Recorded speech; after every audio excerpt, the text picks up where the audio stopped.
Lord of Mysteries, capítulo 36. Uma pergunta simples. Enquanto relembrava a conversa entre seu pai e seu irmão mais velho sobre a situação, Audrey colocou em suas próprias palavras: eles acreditam que a estrutura do governo é muito caótica. A cada eleição, se houver mudança de partido no poder, haverá mudança de pessoal de cima para baixo. Isso torna as coisas uma bagunça e reduz muito a eficiência. Não só causa a perda das batalhas, mas também traz grande inconveniência para os civis. Klein sabia muito bem que, como não havia um exemplo de referência, o Reino Loen ainda precisava evoluir para um sistema que examinasse servidores públicos.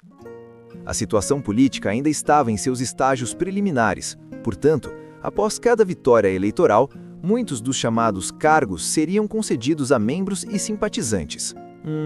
O imperador Rosel não estabelecer tal instituição em Intis não combina com sua personalidade. Será que ele desviou seu foco para outras coisas mais tarde na vida? O enforcado, Alger, ouviu isso e interrompeu com uma risada suave. Eles acreditam? Então suas crenças são um pouco lentas. Talvez eles só sintam a coceira 1 ano depois de serem picados por mosquitos pretos. Os mosquitos pretos eram um tipo de criatura que residia no sul do Reino Loen. Eram extremamente venenosos, e sua toxina fazia com que as vítimas tivessem vontade de rasgar a pele. Audrey estendeu a palma da mão e cobriu a boca. Ignorando a zombaria do enforcado, ela expressou a informação central do que disse. Infelizmente, eles são incapazes de encontrar uma boa solução para substituir este sistema no momento. Klein ouviu com atenção e sentiu que o assunto estava no domínio de sua especialidade. Ele sorriu de leve e disse: "Este é um problema simples. O Império de Amantes de Comida e os países decadentes que estudaram o Império de Amantes de Comida tinham muitas experiências de sucesso." Simples? Audrey voltou com uma pergunta confusa. Embora sua educação não incluísse política, ela ouvia as discussões de seu pai, irmão e pessoas ao seu redor com frequência. Ela tinha uma compreensão suficiente de assuntos semelhantes. Klein sentiu-se como se tivesse voltado aos quadros de mensagens do passado. Composto, ele disse: "Um exame, assim como um vestibular. Faça um exame aberto ao público. Pode ser dividido em 2 ou 3 rodadas.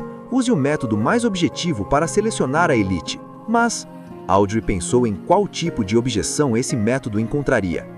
Antes dela ter a chance de organizar seus pensamentos, Klein continuou: "Depois disso, use essas elites para preencher os cargos do gabinete, do governo do condado, do governo municipal e de várias cidades. Sim, os cargos que tratam diretamente dos assuntos, como o secretário do gabinete.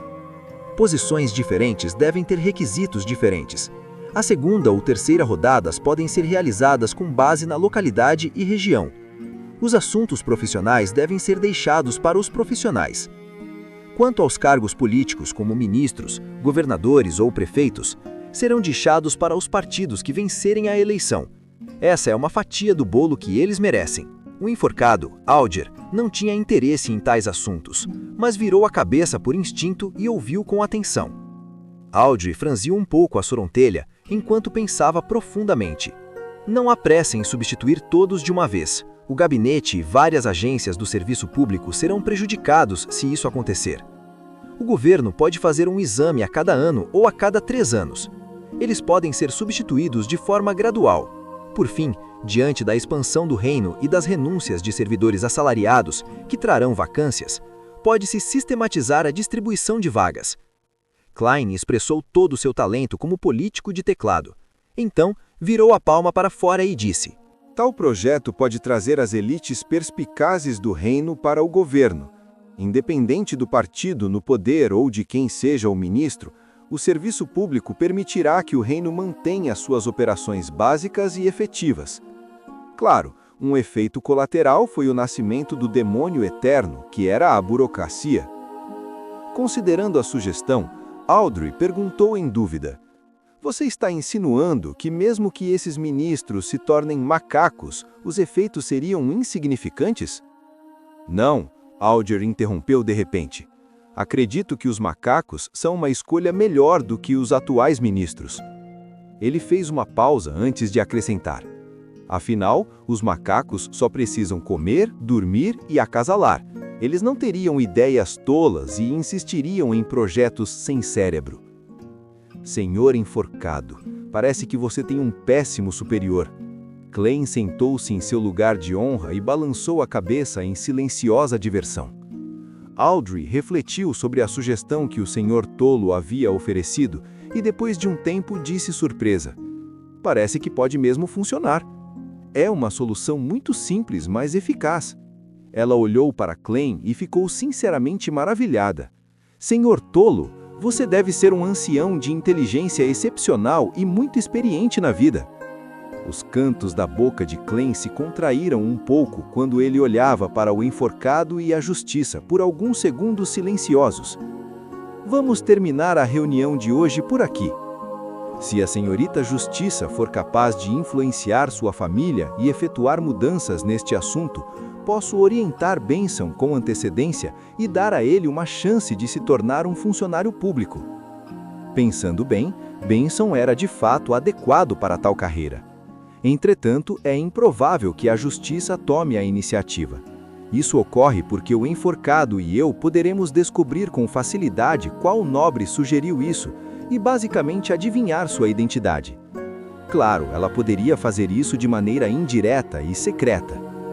Por sua vontade, Audrey e Alger levantaram-se juntos. Klein inclinou-se um pouco para trás e cortou a conexão. Ele viu as figuras ilusórias e borrosas da Justiça e do enforcado se despedaçarem e se dissiparem no mesmo instante. Acima da névoa cinzenta, no opulento palácio onde os deuses parecem viver, ele era o único sentado em silêncio à cabeceira da mesa de bronze. Klein não mergulhou na névoa cinzenta como da outra vez para sair, isso porque sua mente ainda estava enérgica o suficiente depois de se tornar um Beyonder. A razão por que ele encerrou o clube de tarô cedo foi porque aprendeu a verdadeira atitude que os falcões noturnos tinham em relação ao caderno Antígonos.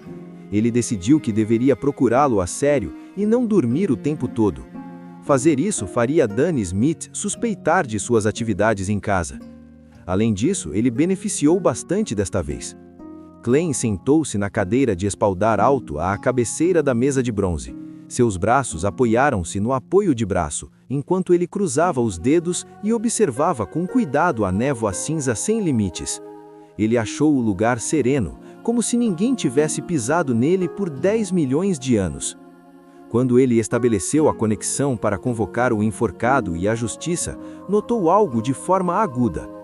Isso era o fato de que, como Beyonder, ele tinha a habilidade de tocar outra estrela vermelha escura. "Isso significa que posso convocar mais um?" Klein recordou a sensação e murmurou em confirmação. Entretanto, ele não teve vontade de tentar, pois não sabia qual seria a identidade do recém-chegado ou que tipo de atitude teria. Afinal, nem todo mundo era como a Justiça ou o enforcado, que tinham personalidades únicas que se misturavam com facilidade e pegavam o que precisavam. Eles até pareciam dispostos a esconder o assunto. Se ele puxasse alguém como Danny Smith, a organização misteriosa que ele acabara de estabelecer ficaria sob a vigilância de uma igreja no mesmo instante. Como chefe de uma organização do mal, o seu futuro seria preocupante. Klein sabia que a névoa cinzenta era especial. Ele sabia que não era algo que um Beyonder na sequência de Danny Smith pudesse ver. Mas o problema é que, como Beyonder, ele tinha os poderes de um Beyonder. Ele tinha que considerar a existência dos deuses. Klein escolheu acreditar com cautela que os 7 deuses ortodoxos existiam na realidade. Claro, ele defendia mais a crença de que esses deuses eram apenas mais poderosos do que os Beyonders de alta sequência. Além disso, eles estavam sob limitações estritas. No mínimo, desde a Quinta Época, exceto por meio de alguns oráculos, eles não atuaram de novo. Puxar as pessoas aqui à força não é uma coisa boa. Ninguém gostaria de ser puxado para o mistério por algum motivo desconcertante. Vamos esperar e ver como as coisas ocorrerão no futuro. Klein suspirou e se levantou. Ele liberou sua espiritualidade e sentiu a existência de seu corpo. Então começou a imitar a sensação pesada de mergulhar rapidamente. As cenas à sua frente mudaram. A névoa cinza e o vermelho escuro o deixaram no mesmo momento. Klein sentiu como se tivesse rasgado infinitas membranas de água antes de enfim ver o mundo real, seu quarto na escuridão. Dessa vez ele estava totalmente acordado e levou a sério toda a experiência. Estranho. Existem algumas diferenças entre a névoa cinza e o mundo espiritual. Klein moveu seus membros e sentiu a existência de seu corpo. Depois de pensar seriamente na experiência, ele balançou a cabeça, caminhou até a mesa e abriu as cortinas. Ush! As cortinas foram fechadas quando a luz do sol entrou, iluminando a sala. Enquanto olhava para a rua do lado de fora da janela e para os pedestres que iam e vinham, Klein respirou fundo e murmurou em silêncio. É hora de sair e trabalhar. Como devo atuar como um vidente? Não posso ser apressado. Tudo o que posso fazer agora é usar a visão espiritual. Beckland, Burgo Imperatriz. Audrey Hall se olhou no espelho.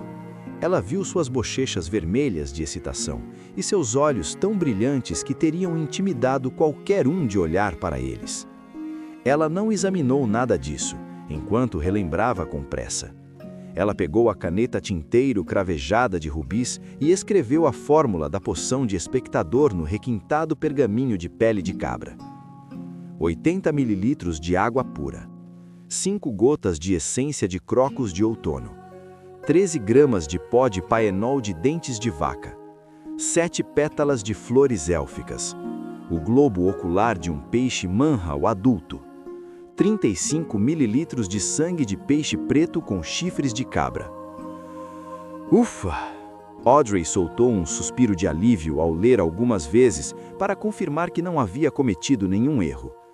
Ela teve vontade de dançar de novo, mas se lembrou-se de permanecer contida. Depois de pensar um pouco, ela começou a escrever vários nomes químicos em torno da fórmula da poção. Ela então falsificou a página em uma química confusa e complexa. Sim, desde que não leia com atenção, quem a folhear aleatoriamente não descobrirá os detalhes que escondi aqui. Excelente! Audrey se elogiou e voltou sua mente para a aquisição dos materiais.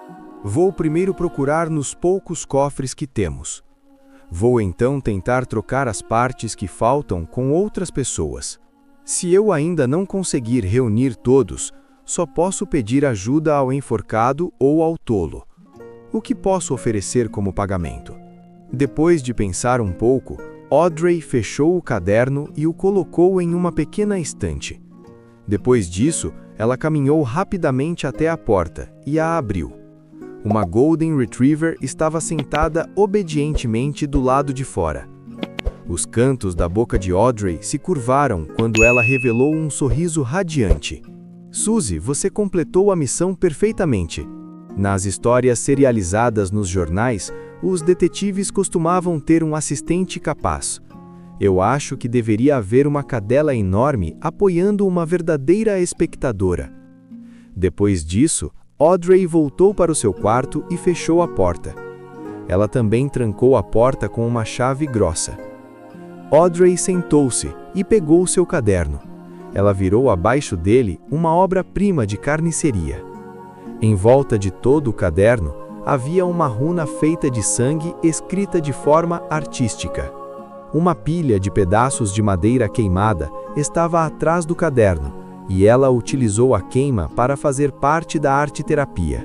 Em um porão subterrâneo iluminado apenas por uma vela bruxulhente, Alger Wilson ergueu a palma da mão e olhou para ela com cuidado. Depois de um longo tempo, ele soltou um suspiro. Ainda é tão milagroso. Não consegui descobrir nenhum detalhe específico.